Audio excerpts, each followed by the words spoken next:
Good morning viewer, আমদরিয়া নিউজে আপনাদের সকলকে স্বাগত।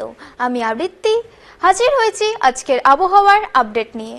সংক্রান্তি আসছে, মানে পৌষ সংক্রান্তি। তার আগে রবিবার মানে আজ বেশ শীত থাকবে উত্তরবঙ্গের জেলাগুলিতে। দার্জিলিং পাহাড়ে কনকনে ঠান্ডা থাকবে, সেখানে ঘন কুয়াশাও থাকবে। সমতলে শিলিগুড়ি, জলপাইগুড়ি, কোচবিহার, আলিপুরদুয়ার, মালদহ ও উত্তর দিনাজপুর, দক্ষিণ দিনাজপুরেও সকালের দিকে ঘন কুয়াশা থাকবে অনেক এলাকায়।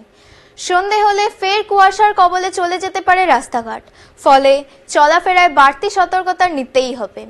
আবহাওয়া দপ্তর জানিয়েছে, দক্ষিণবঙ্গের কলকাতা সহ অন্যান্য জেলায় শীতের আমেজ কিছুটা হলেও থাকবে। দিনের তাপমাত্রা বাড়বে। পশ্চিমী ঝঞ্ঝার কারণে উত্তরবঙ্গের পাহাড়ি এলাকার বেশি উঁচু জায়গায় তুষারপাতের আভাস রয়েছে। পাহাড়ি এলাকায় দুয়েক পশলা বৃষ্টির আভাস দিয়েছে আবহাওয়া দপ্তর। দেখে নিই এক নজরে উত্তরবঙ্গের কয়েকটি এলাকার আজকের সর্বোচ্চ ও সর্বনিম্ন তাপমাত্রা। দার্জিলিং সর্বোচ্চ 12 ডিগ্রি সেলসিয়াস, সর্বনিম্ন 4 ডিগ্রি সেলসিয়াস। কালিম্পং সর্বোচ্চ 14 ডিগ্রি সেলসিয়াস, সর্বনিম্ন 6 ডিগ্রি সেলসিয়াস। জলপাইগুড়ি সর্বোচ্চ 22 ডিগ্রি সেলসিয়াস, সর্বনিম্ন 13 ডিগ্রি সেলসিয়াস। কোচবিহার সর্বোচ্চ 24 ডিগ্রি সেলসিয়াস, সর্বনিম্ন 15 ডিগ্রি সেলসিয়াস। আলিপুরদুয়ার সর্বোচ্চ 22 ডিগ্রি সেলসিয়াস, সর্বনিম্ন 14 ডিগ্রি সেলসিয়াস। মালদহ সর্বোচ্চ 22 ডিগ্রি সেলসিয়াস, সর্বনিম্ন 14 ডিগ্রি সেলসিয়াস। দক্ষিণ দিনাজপুর সর্বোচ্চ 24 ডিগ্রি সেলসিয়াস, সর্বনিম্ন 13 degree Celsius.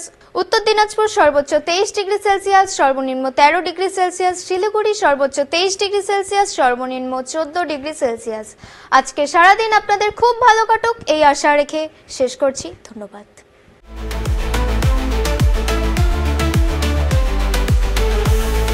আমদরিয়া news, Voice of the Marginal.